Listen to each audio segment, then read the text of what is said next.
Welcome, everybody. If you just joined us, you can probably see in the chat, we asked folks to type in where they're from, either their geographic location or their company location or both.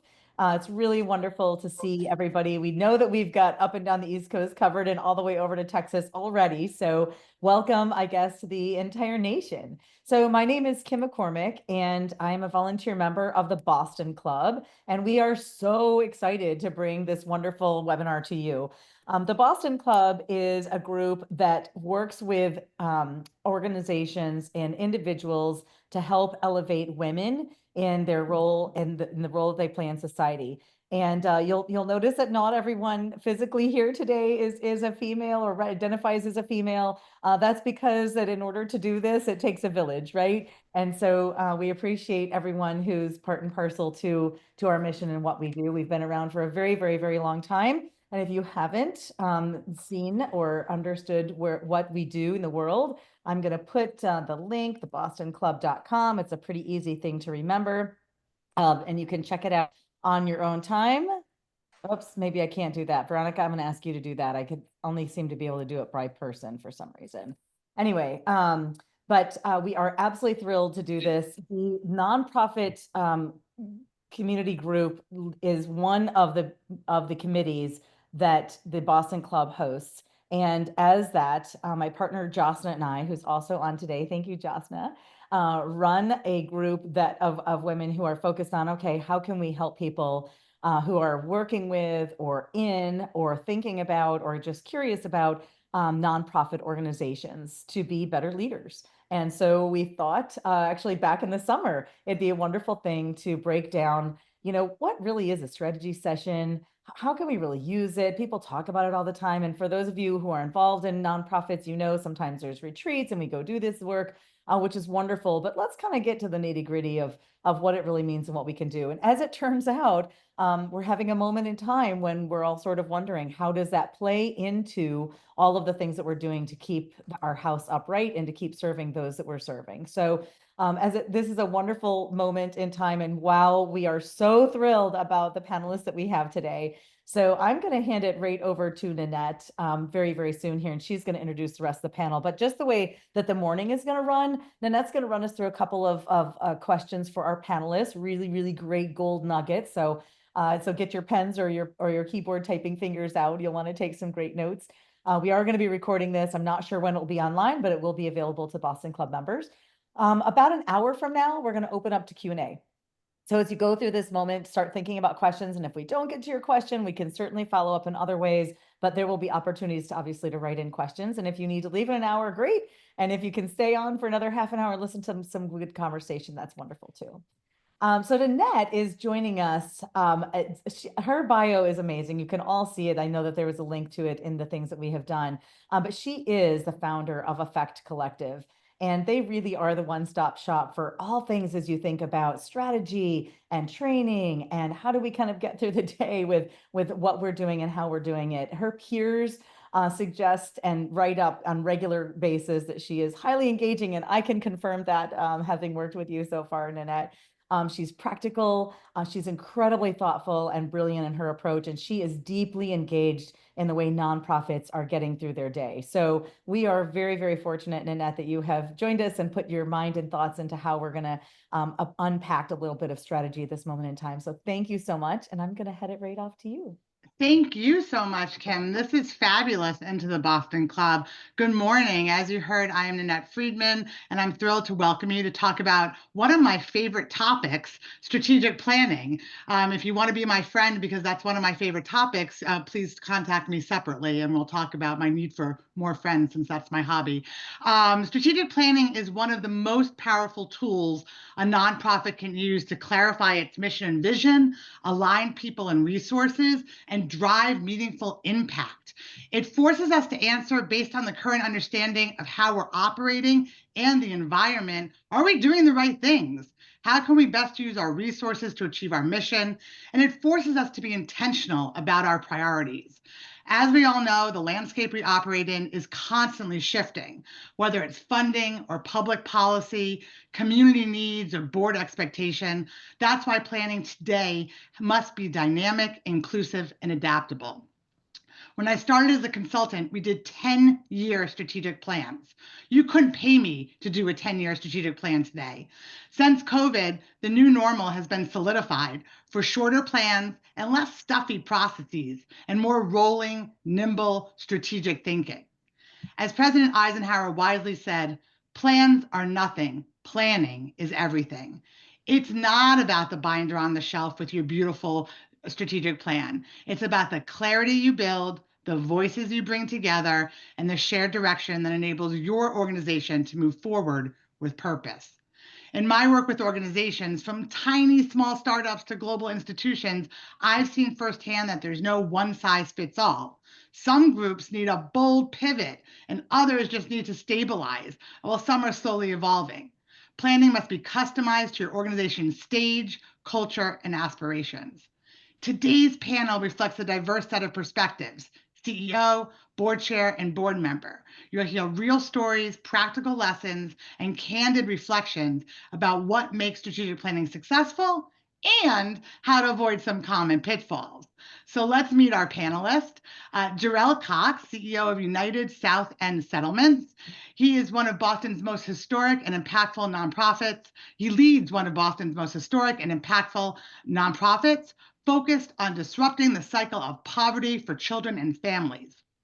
Under Jarrell's leadership, USES has undergone transformational growth.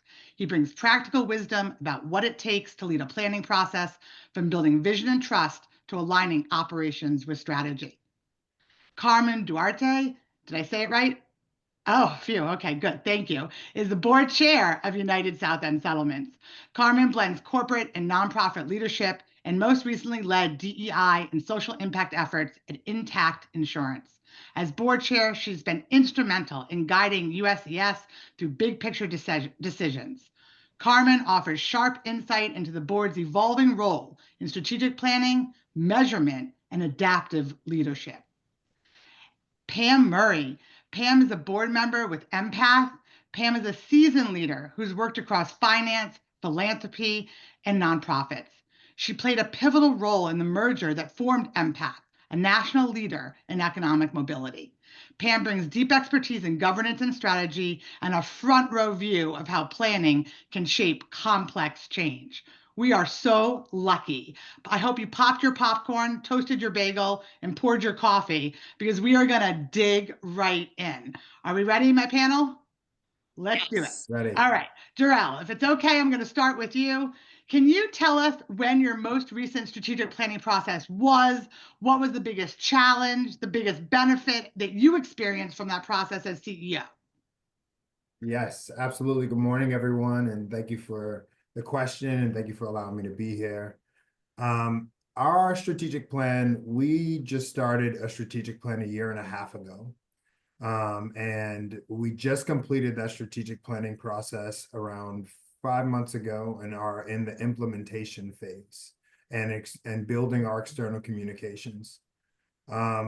The biggest challenge, well, first I want to say we created the strategic plan and literally named it the Adaptive Strategic Plan. I think everything is named that way after the pandemic, because we were observant of the shifting landscape constantly, public policy, funding, everything was shifting. And we knew as an organization, the most responsible thing was to be ready to shift, and have contingency plans.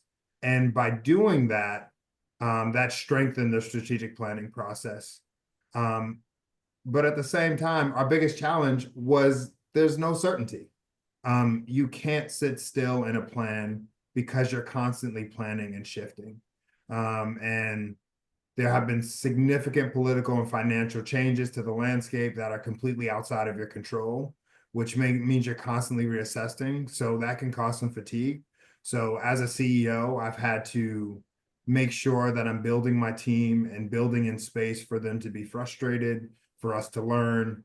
And that has been an invaluable opportunity for introspection.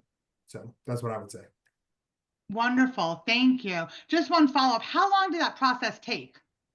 It took 1.5 years for our strategic planning. And we chose, we decided to choose an internal staff person rather than an external consultant, which was a decision that allowed us more space and more time and saved us money, and someone who knew our organization and would be able to connect with the stakeholders, easily connect with our board, easily connect with community members and families, which was another invaluable part of the process. Bringing in all of those stakeholders is a critical part of strategic planning. Terrific. Thank you so much. Carmen, I'm just going to tack on to what please. Jarrell said. So one of the things that happened when Jarrell was appointed CEO of the organization, it happened to coincide with my coming in as board chair. And it was also the last year of the then 5-year strategic plan. And to Jarrell's credit, he immediately had that as one of our first conversations. So should we be kicking off a strategic plan? And with great foresight, we decided to pause because there was just too much change in the organization, new leadership coming in. And it ended up being a much more fulsome and, in my view, impactful opportunity for USCS, having taken that pause and then kicking off the strategic plan when the team did. Thank you so much for adding that. It's probably a question that we get asked as consultants quite frequently, which is, should we do the strategic plan before we hire the new CEO, or should we wait to onboard the new CEO and then do the strategic plan? And I like that you commented on that process. Just one note on that, as we're talking about this, I think where organizations don't know themselves well or don't understand where they're going, sometimes it's important to do it before the hiring because it informs the type of CEO you might hire. But otherwise, I agree with you. It's hard to pick up someone else's strategic plan and implement it. And why not let the person be part of it and have a pause to kind of catch their breath before they start doing it? So I think that makes great sense. Carmen, can you talk to us a little bit about adaptive planning? We're throwing around these terms here. What does it mean? How is it embedded in your process from the start? And who named the strategic plan? That's what I want to know. Sure. Well, that was the team. They're super creative and came to us with that in mind. So it was a very easy way to understand what the intent was. So I did a little research because I'm a bit of a data nerd, and I actually found out that strategic planning as a practice began in the 1960s, and it was an outgrowth of, I think, the accounting folks wanting to understand why people were asking for the annual budgets they were asking for. But traditionally, and I think we all know this, the planning process has been an effort to map out over 5 or 10 years what the goals and intents of an organization, whether for-profit or not-profit, might be. Plans were reviewed, approved, and then set in stone. And as you implied earlier in your opening comments, when the pandemic hit in 2020, the notion of adaptive planning really took off. It was already out there, but the immediate interest was an outgrowth of living in such an unpredictable, uncharted time. And the adaptive notion, what it does is it immediately from the outset, so when you're doing the good work up front to develop what your plan is going to encompass, it indicates that it's going to be an iterative, dynamic process. So just the opposite of having an approved and fixed plan, this recognizes that there are going to be circumstances, whether internal or external, that are going to shift how you're running your operation. And consequently, it gives you the freedom and flexibility at the leadership as well as at the board level to take a fresh look when those things do come up. Now, on the flip side, it does require you to be much more intentional in managing how you're looking at the plan and operations year over year. And it's perhaps that area that most of us, as we transition to adaptive plan, need to dig into a bit. You know, is it going to be a dashboard? Like, what's the approach you're going to use to reflect on how the plan is proceeding relative to your external and internal variables? So great, that's really helpful. Can you talk a little bit, just as a follow-up, in adaptive planning, where, and I love me a good dashboard, whose job is that? Is that the CEO's job, the senior management team's job, the board, the committee? Who is doing that monitoring of the strategic plan? So it's certainly going to vary organization by organization, and it's going to reflect on whether you have a working board or a governing board style. We have a governing board style at USES, and that's because we have implicit and super high level trust in the leadership team. And so we leave those decisions regarding how is the work going to be monitored and reported to them to bring forward. Certainly, it's important to consider, do you want it to be an evergreen topic in your board meeting agendas? Do you want to have it be something that your executive committee is always referring to? But so I would say it depends on the organization, but having some formal procedure that's embedded to allow you to reflect on the month to month, quarter to quarter, year to year progress is important.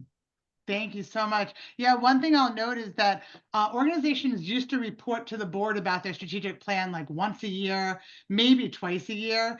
And where we see this adaptive strategic planning or rolling planning or whatever the verbiage we want to use for it, what we are seeing is much more reporting, regular reporting on the strategic plan. And I think just a note on your dashboard, some organizations, if you use a dashboard of visual representation of key performance indicators, sometimes people have a standard dashboard and then a separate strategic planning dashboard. And one thing I've been noticing with clients is that they're starting to get merged together a little bit in this new world of adaptive strategic planning, because we've kind of embedded the goals and we're looking at them so often. So it's just something to think about as we're thinking about this reporting. But thank you so much, Carmen. Pam, I feel like the merger, like when I saw that you were going to be on this panel, I was like, whoa, we got to talk about that merger for the hour and a half, because that was something. Can you tell us a little bit, just for everyone here, give us like a couple sentences about the merger, and then Absolutely. What do you think contributed to the success in merging two longstanding organizations? Thanks, Nanette. Good morning, everyone. Yeah, let me give a little bit of a backdrop, because this happened in 06, 07, and it was the Women's Educational and Industrial Union, which was on Boylston Street, and Crittenden, which is out in Oak Square in Brighton. And both organizations served low-income women and their families in various stages of the process of moving to greater economic mobility.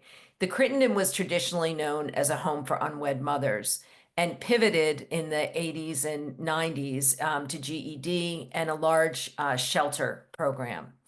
The Women's Educational Industrial Union, I always say, the backdrop was like Hull House in New York, a place where women who were in the factories and then eventually in other industries could come for coaching, could come for resume development. We had a shop for a while that did on-site training, and we did various training programs. When the board, I was on the Women's Educational and Industrial Union, which I'll call the union side. And we, after some of the events of 9/11 and some of the economic upheaval, we were at a pivot stage. Many of us said, what are we really doing? How are we defining ourselves to go into this new exciting century and scale, help more women, and really take a deep look at our programs? And we did that with the help of one of the large consulting firms on a pro bono basis. And it wasn't pretty, quite frankly, okay? We weren't having an impact, and we were very tied to some old methodologies. And so we were in the process of changing that and changing some of the leadership. And I had a conversation with a major donor who said, that's same leadership change is happening over the Crittenden. And I looked up who the board chair was, and I called him. I cold called him. And I said, hi, this is who I am. Can I buy you lunch? And we really, I thought maybe we'd share back office, maybe we could do some program. And by the end of like a week, we met like 5 times in 10 days. It was kind of one of those intense moments. We said, let's really explore this. So I've been thinking about, and I've spoken on panels before about this, and I identified that the key factors for success in the merger, and I mean, I could be here forever, so, don't worry, I won't be. But I mean, this was not painless and it was not flawless. So let me just set that stage. But the first thing is we kept our mission and the client at the center of our universe. There was a movie that came out a couple of years ago about making the song "We Are the World" for the famine, and there was a sign someone put up: "Leave your egos at the door." And that was something that in working with our board and with our senior staff, we really said mission is first, client, and how do we impact more of our clients in a positive way. So that was, I think, very important. I often think about the servant leadership mindset also, and that we really took it as growth and development. I'm getting some background right now. I don't know if anyone else is. Thanks.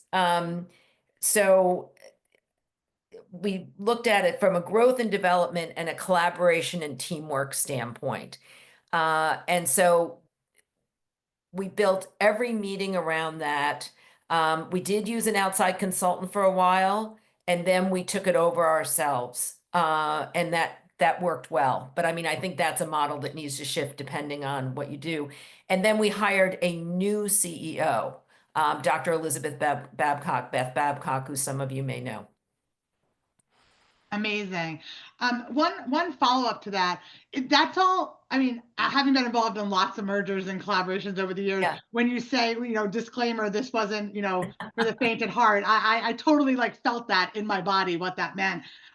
Can you talk about that's what made it successful, and that's great. What if you were giving advice to someone that's going to go through strategic planning to get to that maybe own point of recognizing we're not achieving our impact? Take us back to that first step. Yeah. What was that like? Because I think that point allows for what comes after. But in my experience, you've got to take off your rose-colored glasses organizationally first to allow yourself to humble yourself to get and to make that call to start the conversation. Can you just give a couple sentences about what that was like for your board to go through a planning and look at itself? Yes. And I would say, and I'm sharing this in, I know, safe space that everyone's looking to learn. We had an old guard and a new guard issue on the board. And we called it, we talked about it. And the new guard, of which I was a part of, said, we can't be competitive in the nonprofit universe of seeking donations, looking for funding, and being perceived as a thought leader and a change leader unless we examine what our impact is. And so again, it was framed from the client and the mission standpoint. And where are we putting our resources? When I'm an active fundraiser for Empath and any, as a volunteer, not as a professional development person, but I want to be able to say to the people I approach, we are using your money wisely. These are the resources we're gathering, and this is how we're using them. And that framed much of our conversation also. Getting data was brutal. Okay. Again, remember, I'm talking 25, 26 years ago. And I think sometimes people say, well, it's not perfect. Forget the perfect thing. Okay. Let's look at how, for economic development and economic mobility, you can see are women and their families in better economic condition a year or 2 years later. We've built enormous data sets right now and are actually doing a randomized control trial, and which is really exciting data, not only for Empath, but really for, I'm thinking of some of my colleagues on this call who I recognize their organizations that we want to share to say what is working, what is not. And that we framed it to that. I'll stop there. What is working, what is not? We need to work on the what is working. And it also required some staff changes. Kudos on that. So many important things highlighted. Not surprising, not the first time I've heard old guard and new guard on a board setting. People on this call, I could see people nodding their heads. Also not surprising, the role of data and letting the data speak, right? Yeah. Like letting the data speak, like sometimes just collecting it. But I think, naming it and saying the hard stuff out loud in strategic planning is really a nugget here, because it's very easy to do a gloss over. And I don't really understand ever why organizations want to use strategic planning to do gloss overs. It's just I don't get it. It's too much work. Like, why? So kudos. All right, Jarrell, I'm going to come back to you and with a different question. I could spend like the whole hour and a half with each of you. You talked about coming in, being CEO, and this adaptive framework, and it's amazing. But as CEO, how do you balance this flexibility and sticking to a plan that you need to manage to? Like, to just walk us through a little bit. Are there tools? Like, what do you do to kind of keep yourself sane and doing both things? Yeah. Well, you start with prayer and meditation on a regular basis as a CEO. Let me just say that's every day. But honestly, practically, you create an adaptive plan and you have a phenomenal team, and there's constant check-ins. I mean, we meet on a weekly basis. So just practically meeting often, being on the same page, talking solutions is a part of it's a part of the plan. And I mean, we talked about how we named our plan the adaptive plan. So flexibility was embedded. It's a core principle of what we need to do. But I mean, when we think about bold pivots and evolution and stabilization in a strategic plan, you're facing unexpected changes on a daily basis. And for our organization, it's really enrollment surges, retaining talent, funding fluctuations. So we can't lose sight of our goals, and we make sure that we keep that roadmap at the front of our windshield. And no matter what delays we face, we know the schedule, we understand what systems we need to put in place. And again, adaptability is rooted and we have a shared understanding. So it's been difficult, but also we plan for it, and we're constantly congratulating, licking our wounds, moving forward on a daily basis. I think that's great. I mean, some of this is about managing expectations, because I'm going to be honest with all of you. I've been doing this for more than 25 years. We were doing this kind of shift work when we weren't calling it adaptive planning, right? Because things were changing. We just were afraid to kind of go to the board, go to the donors, go outwardly and say, hey, we started to go down this path and it wasn't working. So we're either going to take longer, we're going to, abandon this goal, we're going to move into this, we're going to try these different strategies and tactics. We were just, I think, and I'd love to hear your thought about this, we were just more quiet about it and, kind of did it internally without this explicit naming and recognition. And so there was, I think, more pain involved because we had this secret. And I think what this has allowed us to do is be honest about what happens in the space and embed it and count on it. And then there is no kind of, oh, we missed that goal, we missed that target date, we missed that. No, we have this long-term vision that we're working towards, and we're going to get there, but we have to keep, it's like GPS. It's like my Waze keeps telling me reroute, right? And I think that's just reality. Yeah, you have to be okay with the rerouting. And I mean, transparency is huge. Being on the same page with your board is critical, and everybody has the plan, and the timely communication is a critical part of what we do. So, I mean, I remember going to the first opportunity to talk to my board and tell them of the missed deadline or the unexpected challenge that came up and we needed to shift. And when you have a board that's like, okay, we understand, what are you going to do now? And there's that, I can't describe how helpful that has been in the work that we do, for it not to feel like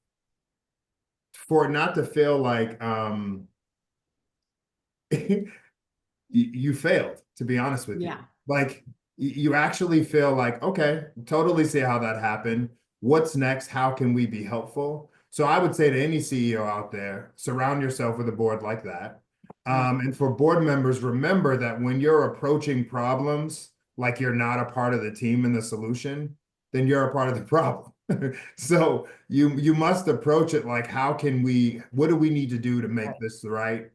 We plan for this, throw ideas on the table, take a step back and let it all play out. Terrific. And while keeping the North Star in mind, right? I mean, 100%. everyone has clarity around the North Star, and it's just, again, how we're getting there. It's great. And may everyone have a board, and may everyone be on a board that has that partnership, because I think a theme of what we've heard from all three of you so far is that in order to have successful strategic plans, there really has to be deep partnership that agrees on both the process, agrees on the timing, and agrees on the approach to the planning, and then and is partners in implementing the plan, so to speak. So I think that's something that I'm taking away from this, kind of loud and clear here. Christy says there's so much learning and opportunity and growth through failure. Yeah, a phrase that I love is that we all have to be in perpetual beta.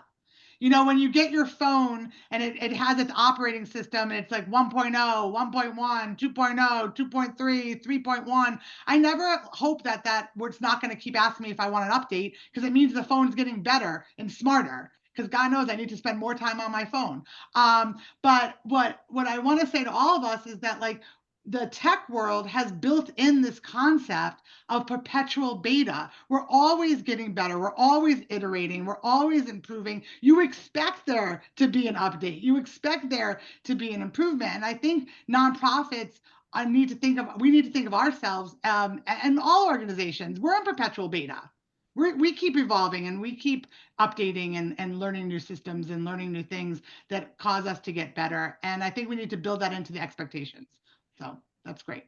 All right, Carmen, we heard about, how helpful it is to have a board that kind of gets it, and you can come to with your, oh, this isn't working out, let's brainstorm together. At the same time, the board does have oversight over strategy and direction and achieving the organizational goals. How can boards track progress while still being supportive of adaptive planning and not crossing into micromanagement? That's a great question. And I think often the temptation that some board members have is to want to know all the fine details. So I mentioned before the bit of the nuanced difference between a working board and a governing board style.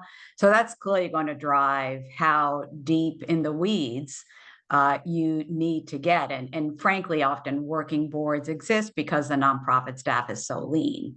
So that's a whole different paradigm. So I'm really going to talk about it from the governing board perspective, and emphasize that point I made before around trust. And in the strategic planning process, there are two ways to get going. One is for the board to be intimately involved from the very beginning of the initiative, either by sitting on the strategic planning committee or having a separate board committee that is engaged with the leadership team. And we took the approach that this is a once in a career opportunity for a leadership team to engage in, to grow as a team, and to really have a chance to be curious and innovate. And so we completely empowered Jarrell and his team to run with it. And we relied on them to keep us posted, as he described. Obviously, the executive committee that meets with Jarrell and his team monthly, we're hearing about things pretty regularly, but otherwise the full board was seeing updates on a quarterly basis. And the individual who was in charge from a project management perspective of the strategy would come in and present. And there was obviously written documentation posted on our board portal as well. So we behaviorally, from the very beginning, had that commitment to trust and leaned back, and then came to the board meeting table with lots of curiosity and interest, and with questions and challenges. The other thing that we were able to do from time to time is connect people. So if Jarrell and his team were looking for expertise in a particular area, it might be that they would lean into somebody on the board who either works in that space or they knew had a relationship and could potentially make some introductions. So it's sort of knowing, when to take advantage of the people who comprise your board. But again, ultimately, I think the notion of micromanagement, it comes from the heart. It's wanting to be helpful, but it often can be disruptive. And we certainly had the approach that we knew we had a fabulous team and let them do the good work. And we're here for support and guidance. And that's that. Wow. Two things that you said that I want to just highlight. I love the way you describe your board. It's something that I aspire to for all the boards I work with, that you came to it really wanting to ask questions, understand. It's cultivating that culture of inquiry, right? That we don't come to kind of point fingers or to say like, why not, why this, but we're curious. We come with asking curious questions as learners, right? And I think culture of inquiry, before you go into strategic planning, making sure that you have the right people set around the table of the board is helpful, and making sure that you have the right board culture is helpful. I mean, those things obviously allow what you're describing to be much easier. But I think naming that we want to have a culture of inquiry and modeling that, it's beautiful the way you describe it. The other thing that I think every professional on here and everyone who's been, on a high power board or a high functioning board, the ability and the willingness of the board to make connections. I mean, if nothing else, board members to be ambassadors, connectors, friend raisers and fundraisers, hopefully, but connecting people to people with information and people that can be helpful. I mean, that is really a core board role. And too often we hear on the professional side, my board just doesn't do that enough, right? So the fact that your board does that and is willing to do that and understands that that's their role, I think, kudos on your board having clarity around this culture of inquiry and clarity around this, job to make these connections. And to be shining a spotlight on Jarrell and his team, it's also because they continually live up to how we perceive them, right? So you give them the opportunity to go out and run with a project like this, and then they deliver. So. Right, absolutely. So it's a two-way street. It's a partnership. If there's any takeaway here, it's like hire well, trust your people, have clarity around job roles and responsibilities, and give everyone the runway to do their job and do your job. I guess those will be the four. We can end there. Thank you and good night. But no, we're not going to end there because I have so many more questions I want to ask here. Okay, thank you so much, Carmen. Pam, you're not out of the hot seat here. I have more thoughts for you. Can you talk a little bit about, we're throwing around a lot of terms here, and I'm trying to put some notes into the chat to clarify some terms to make sure we're all speaking the same language. In today's environment, how should boards be approaching risk management and scenario planning? And can you define scenario planning and differentiate it from adaptive planning for the benefit of everyone that's on the call? Absolutely. The first thing is, in order to approach risk management and scenario planning, you need to go back to your strategic plan. I mean, the strategic plan is the basis for the conversation. The second piece is what we've been talking about here, and particularly Carmen highlighted. There has to be a high degree of trust among the board, among leadership, among staff, and to the deepest levels of the staff too. Because let's remember, especially in larger organizations, those closest to the client have to be listened to, have to be heard, and there has to be a feedback loop in order to make sure that the information that is coming to the board is not only data, as we've talked about, but also the learned experience of the client. We're in a situation right now where there's a lot of concern, about funding sources, about, where pockets of government money will or will not be. And I think that the first thing is that on the risk management standpoint, what we are doing at Empath is that the executive committee, is meeting more frequently than it has in the past. But let's be very clear, we are not stopping work, and we are not stopping the plan. Sure, do we have a scenario? And I'll just share one of our stats. We receive a significant amount of state aid for the shelters that we run. We are one of the primary shelter providers in the greater Boston area if that were to dry up or change significantly, that would have an impact. We have done the scenario planning on that. We have done it from an economic standpoint, we have done it from a staff standpoint, and we've done it from a client standpoint. So, and then we're keeping going. Quick story, I was on with a major donor as a board member. They wanted, in addition to staff, a board member. It was about 2 weeks ago. And one of the people, one of their analysts on for this foundation, was hammering me basically about what the board was doing about the risk. And we've all been in a situation where you keep giving the same answer because that's the only answer I have. I'm happy to share our process. And you've talked to our CFO, and it was almost, I got the sense of that we were supposed to be in a panic. And I have never felt that panic is particularly helpful in any environment. So I think that we all need to breathe. And I love the meditation comment, by the way, and say, eyes wide open, good feedback loops, and keeping the board and staff well informed. Great. I love the don't panic, and I think that part of leadership in this moment is a steady hand, right? Is a steady hand. And you keep coming back to mission. You started out by the lived experience of the client. Right. And I think keeping the mission at the center and we're going to keep doing what we do, no matter what's going around in the environment. We're going to be creative and innovative, and we're going to keep doing it. And when donors come to us or others come to us, we need their partnership and their trust and space to kind of figure out the answer, right? And one of the things that you mentioned about more frequent executive committee meetings, I think and Jarrell, I think you mentioned this as well. Frequent communication is really the key to almost every problem we have. Think about your personal relationships, think about your professional relationships and problems. Frequent, ongoing, transparent, collaborative communication. That is really almost always the answer to what ails us. And I think one thing that happens during this period of time is that we get busier. You got to get on the state call. You got to get on the call about this. We got to do this. We got to do this. We got to crunch the numbers. We got to look at this.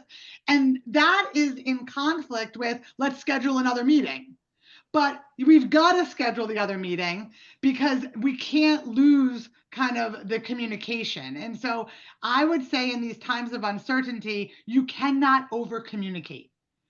Every client I've been talking to over the last 8 weeks, you cannot over communicate, both in terms of your board and your strategic plan, in terms of your funding, but on the scenario planning, even letting people know that you're doing the scenario planning.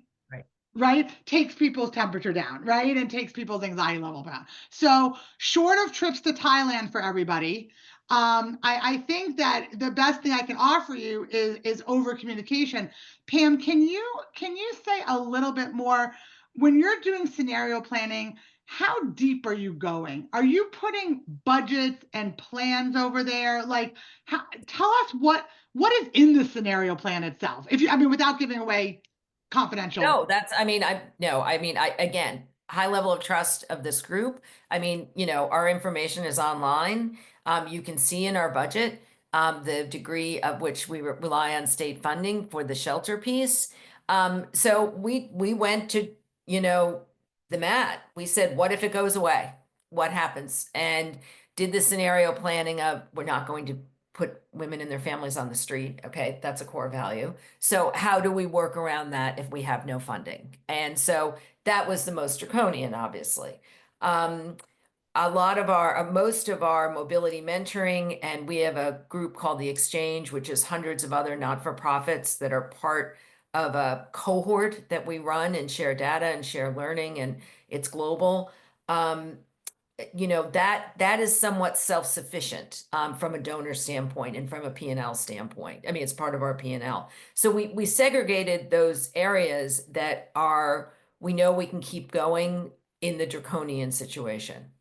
On the scenario planning, we have not stopped. We are going to announce a new COO in the next couple weeks. And that person said, this is an odd time, and we're like, we're a go. We are in go mode. And I think that if there's doubt that you're in go mode, you as a board, or you as a senior, whatever group you're in that's doubting go mode, take the time and reflect on it. I just got notice from an organization that I've supported that they're just closing. And I think they're overreacting. I haven't had time to react to it because I just got this notice. But I'm like, whoa, wait a minute. Maybe there's something I don't know. But I thought that was, quite frankly, an inappropriate response from a fiduciary model. Thank you. One just follow up I'll ask anyone on the panel to answer here is, you have your plans, you've all been through planning. And I guess one question I just asked before we turn it over to questions is, if people haven't started planning, because you all are kind of on the other side of it, if someone's on this call because they were thinking about starting strategic planning, should they start strategic planning with all this uncertainty, or should they try to wait till things settle a little bit? I don't know how you can operate in any environment without a strategic plan. I really don't. I understand, the news alone is jarring and hard to get your head around. But I mean, I say, and I love what Jarell or Carmen said too, if you're hiring a CEO, do you wait for the CEO? I think it's important for the board and this current staff to put at least the skeleton of a strategic plan together. I don't know how you could hire a CEO without I wouldn't take a role if there wasn't some outline of what the thinking is. So that's my opinion. So thank you. Carmen, Jarell, do either of you want to chime in? So what I would say is, it again depends on the circumstances. I wouldn't use the external environment as a reason to stop good work. If you have clarity around your purpose, your mission, however you like to describe it, and you have a team that's ready to go, I would do the work. I wouldn't be sidetracked by things that are potentially beyond your control anyway, because there's always going to be something that's beyond your control. So just push forward, give yourself the space and the grace to do the good work. Great. Jarell? Yeah, I would just add, regardless of what's happening in the external environment, make sure you're ready to start a strategic plan. You need a team in place. Because a strategic plan as a CEO and as an executive team, it takes a lot out of you. It takes a lot of hours. It takes a lot of time.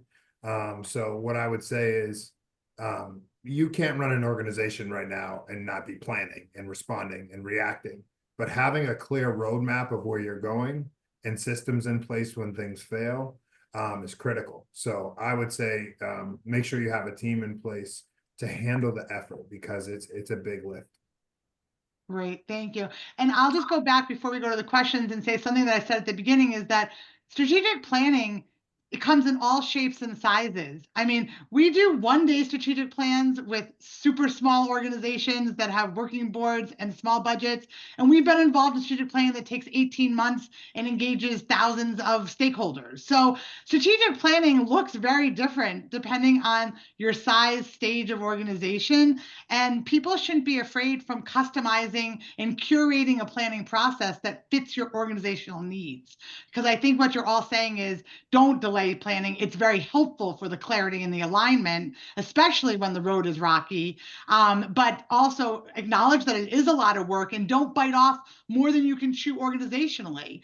Do what you're organizationally ready and able to do in terms of a planning process, or get yourself more kind of bandwidth to do that, whether that's from adding talent on your board or volunteers, or from outside help, or from staff. Okay, now. The other thing I would add on to that is that certainly from a development perspective, that donors and foundations are going to be interested in understanding whether you have a plan in place. Absolutely. Great point. Absolutely. All right, let's turn over to these great questions. I'm just going to take them in the order that they've come in, and they're open to whomever wants to answer them on the panel. Okay, the question from Helen. How are organizations focused on equity dealing with the targeting of use of words like advocacy, at risk, equity, women, trauma, and social justice? Is public messaging about missions changing? And she put in here a New York Times article about federal agency websites and limiting words. Anyone want to take that? I'll So take I'm, it. Yeah, go ahead. so I'm assuming that what Helen is getting at is the sort of the whitewashing of language and how DEI is suddenly not a popular term, which has been very disturbing on a lot of levels, but keeping politics out of it. Again, be true to your mission. I would not suggest stepping away from the way that you are defining yourself to your community and all stakeholders.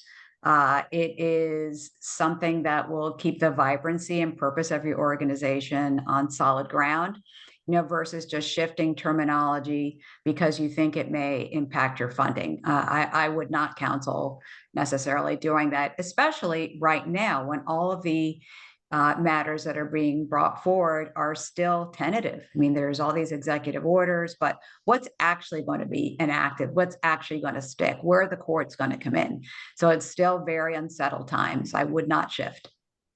That's my point of view. I'm not saying that that's. Oh, thank you, Carmen. Jarrell, did you unmute? Did you want to add? Yeah, I would just add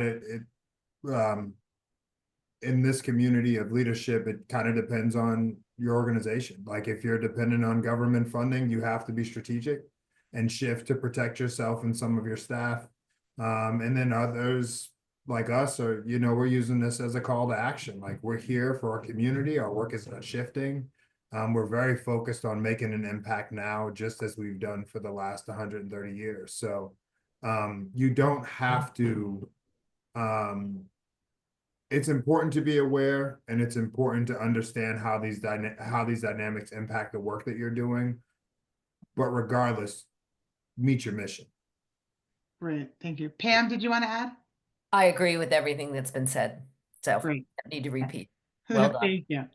All right, let me move on to Martha. In terms of when to engage in the strategic planning process in context before or after a new CEO, she comments, consider timing regarding before or after reconstituting the old guard, new guard board dynamic. Good point, Martha. Absolutely. That's almost as important.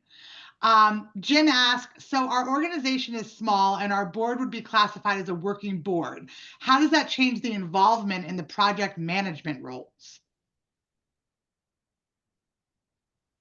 I'll take a stab at that. I think I've been at this organization and on the senior team when we had a working board, and then I became CEO when we had more of a governing board.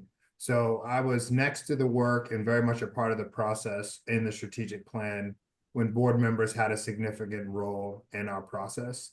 One, I would say the board members that are part of the strategic planning process need to have the time.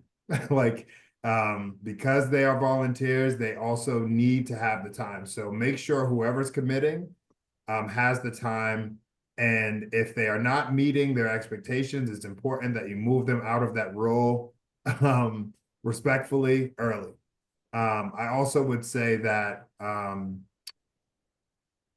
that this is where I would consider a consultant to make sure you have an external person managing the process. And those are the dynamics that were in place when we had a working board and we were running our strategic plan. Great. Just to add on to Jarrell's response, I believe that there are also grants available where you might be able to fund the execution of a strategic plan by hiring a consultant to come in and support you.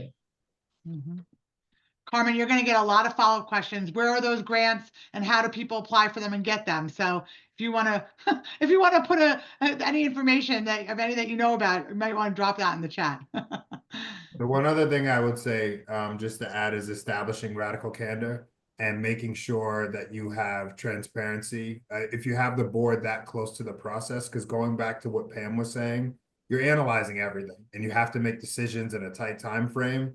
And you're working really close with your boss, and like you're working really close with your staff. You're working really close with families. Like you have to be clear and move quickly or move in a timely manner. So radical candor is important. Communication, transparency is important. Absolutely. We have a question from Yellow Productions, hi, that we touched on a little bit, but can anyone build on what are common pitfalls for boards new to strategic planning, and how can they proactively avoid them?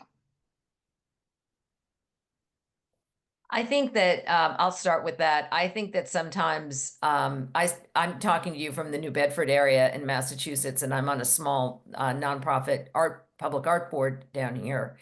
And I believe that one of the pitfalls is that people tend to go to the solve right away, or they go to their particular love of why they're on the board. Be it a project, be it an area in this situation. So there has to be some uplifting of starting with missions, starting with the overall scope of what are the values of the organization also. How are we going to treat each other? How do we treat, the client or the project? So I think that it requires someone on the board, if there can't be a consultant, or if there is, that's, great, because then that person can be that outside influence. But someone or some small group need to really define and take that role, I think, in the beginning. Great advice. I think it's also important for the board to understand its role. Again, however you're going to approach it, and recognizing that you have a varied community. There are some people that are relatively new to being on a board to begin with. Yeah. So they may never have gone through a strategic planning process, and perhaps they don't work in a corporate setting where planning is a normative experience. So it's just being appreciative and fair to all the individual voices that sit around the table when you begin a process as well. And I think if you're appreciative of that, you can probably minimize bumping into too many pitfalls. Great. Thank you. Another question from Laura.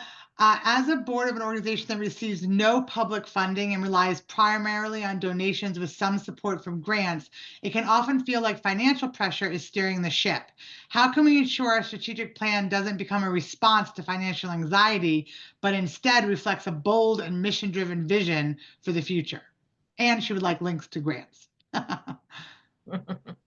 So how do you not follow the money, but follow the mission? I was going to say, follow the money is I think a death spiral, because it's like a ping pong, or what do you call it? An arcade game. You're just pinging around, hoping that the ball is going to go in a hole and that you're going to get something. Okay. You're going to get some points.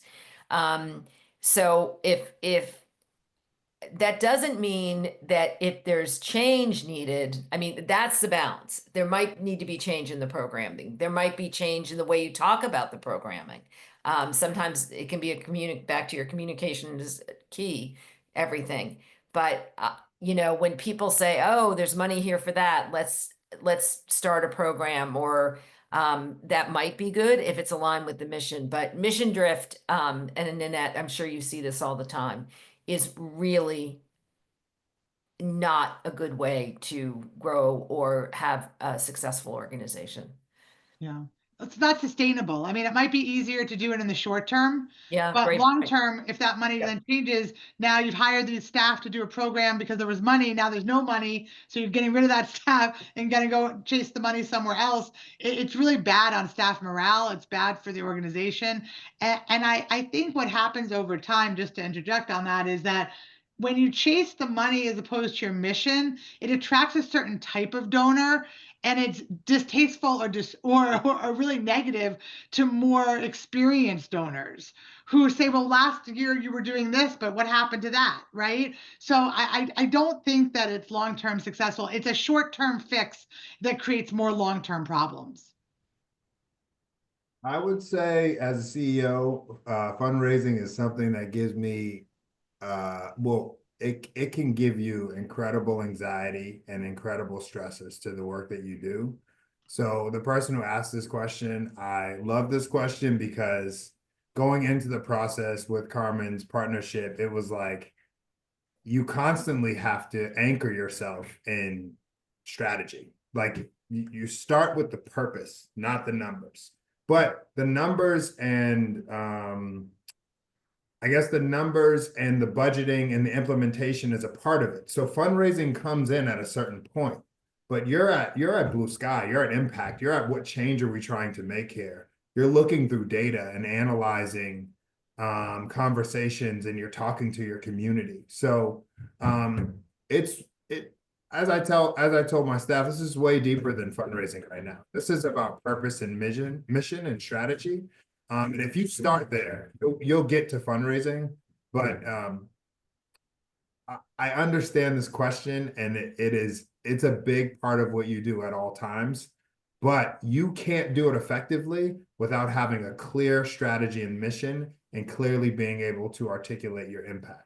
So you're actually confusing it. You start at the strategy impact, and then you lead to being a great fundraiser.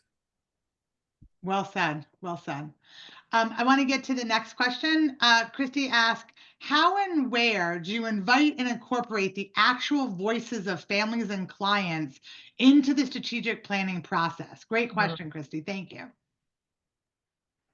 Yeah, we had so many focus groups with parents and community stakeholders and board members, and it was essentially the first quarter of the work that we did. If you break our work up in a year and a half, it was the first quarter of the work that we did, and talking about our impact, talking about how families are feeling about their children growing up in this organization, people who have been longstanding community members in our organization, current board members, past board members. It was a critical part of what we did. We needed to know where we were, where we are before we decided where we were going. Great. And to that end, Jarrell and his team actually needed more time to get through that first phase, and the board was fully supportive of go for it. I mean, it's much more important that there's that very crisp, clear, and broad understanding of the lived experience that stakeholders are playing back to you. So I think, Christy, great question. It's a foundational element for where do you start? Pam, did you want to add anything to that? I do. We have, and I believe Jarrell and Carmen have the same thing. Back to my continual feedback loop. We have a former client on our board, and we are active, and we also have committees, as I know most nonprofits do. And there's we work actively to have current and former clients, meaning we never say we lose a client because we hope that they'll always be part of our alumni network, and we build that strongly. But people who are in our programs and who have reached a level where they're no longer quite active participants. We also have an advocacy group, and we actively, judiciously ask our alumni and current clients to help us advocate at the city, state, and we are going to Washington next month. There's different ways of involvement that I think are very critical. And then as part of that too, the staff who is doing the day-to-day work at the shelters, particularly, and with our domestic violence clients. Yeah, great. Yeah, I'll just say I'll build on what you've all shared as a consultant. People often ask me, what are the drivers of cost in strategic planning? And I will say that one of the biggest drivers in cost is stakeholder engagement. Yeah. because, for organizations that don't have regular feedback loops already built in, or don't hear enough, or want to hear more, or really are looking for different or more in-depth information than they can do internally, deciding on that is a key driver, both in terms of, as you all said, time, and if you're using an outside consultant, time and money. So, when we think about stakeholder involvement, we think about focus groups, as was mentioned, surveys, community meetings or forums, interviews, especially sometimes with donors or, different people whose voices want to be reflected in deeper ways. And really also listening at the board, committee, advisory board, as Pam was mentioning, all of those different levels, staff. One of the interesting things that I always say is, I like to meet with the staff and the board together. I love opportunities for them to engage, but I always want to meet with the staff and the board separately too, because I want freedom to hear what's going on and what people are thinking. So there's lots of need to hear from lots of different people. And that's why I often say to people, maybe you just need help designing the process, and you can do it once we design it, but I want to call all these questions of how all these voices are going to be heard. And I think that's an important point, is that everyone should talk about, in their design of their process, who are the stakeholder voices that we need to hear from? How do we already touch them or hear from them? How will we hear from them in this process? And Pam, to your feedback loop, how is our communication with them going to be enhanced by this process? Also helps fundraising, as an aside. And how are we maybe going to incorporate regular feedback, because we started it with this process? So whether it's getting information from them, reporting back to them about the process, and then developing some ongoing feedback, but I think stakeholder engagement is a key piece to designing your process that is reflective of the organization that you are and want to be. Because I think if we only listen to the board and the C-suite, we are definitely not going to get a comprehensive process that best serves our mission. So I will get off my soapbox and I will look into the chat to see if we have more questions here. Okay. Great comments. I encourage you to read them. I don't see any other questions. If people have other questions, please put it in. Veronica's also put in about another webinar that's happening on May 1st, focused on grassroots advocacy and how NPOs can engage with the government. So I encourage you to check that out. I think if there aren't any more questions here, then I'm gonna thank the panel so much for making this so fun and engaging and informative. And I'm going to turn it back over to Kim to say a few words. All right. Yes. Oh my gosh. Huge round of applause to our panelists. Thank you for being honest and just sharing so many of your thoughts and lived experiences. I loved, Nanette, that you were putting in little bits. Hopefully folks picked up on that. And two really big things that stood out to me is this idea of communication. Actually, Jarrell, I loved that you had said be radical candor. Oh my gosh, that was brilliant. And then this idea of centering support, being centering with your client and mission, center yourself. So those are my two key takeaways. Happen to both start with C, easy to remember, but nonetheless, really, really great. And I appreciate that you shared so much with this group. Thanks to all those who attended. Thanks to the Boston Club for putting this on and for thinking of ways that we can all learn from each other and stay connected as a community. So cheers, have a lovely day, stay warm, and talk soon. Thank you. Thank you. Thank you. Thank you. Bye, everyone. Have a great day. You too. Thank you. Bye, Carmen.